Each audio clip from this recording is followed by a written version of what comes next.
پی T C L کے pensioners کو اپنے چینل پر خوش آمدید۔ امید اور دعا گو ہیں کہ آپ جہاں جہاں پر ہوں گے خیریت کے ساتھ ہوں گے۔ آج کا ہمارا ٹاپک ہے پی ٹی سی ایل کے پینشنرز متوجہ ہوں۔ P T C L pensioners کے حوالے سے بریکنگ نیوز اپڈیٹ، خبر کی مکمل تفصیلات سے آپ کو آگاہ کرتے ہیں۔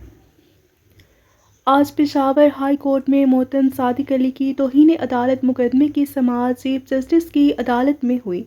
عدالت نے P T C L P T E T کے وکیل سے استفسار کیا کہ اس فیصلے پر عمل درآمد کیوں نہیں کیا، اور جواباً وکیل صاحب نے سپریم کورٹ کے کسی حالیہ فیصلے کا حوالہ دیتے ہوئے عدالت کو الجھانے کی کوشش کی تو چیف جسٹس صاحب نے تفصیل بتاتے ہوئے کہا کہ جب سی پی سی 12(2) کی درخواستیں اس عدالت نے 2 مرتبہ خارج کر دی ہیں تو باقی کیا اثر بچا ہے۔ آج پشاور میں وکلاء کی ہڑتال تھی اور اس کے باوجود توہین عدالت کی درخواست پر سماعت ہوئی۔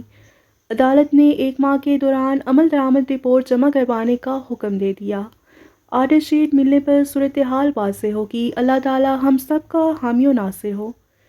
یہ تھی P T C L pensioners کے حوالے سے لیٹسٹ اپڈیٹ جو کہ آپ کے ساتھ شیئر کی گئی۔ ویڈیو کو لائک اور شیئر کر لیجئے۔ ملتے ہیں نیکسٹ ویڈیو میں۔ ٹل دین ٹیک کیئر۔ اللہ حافظ۔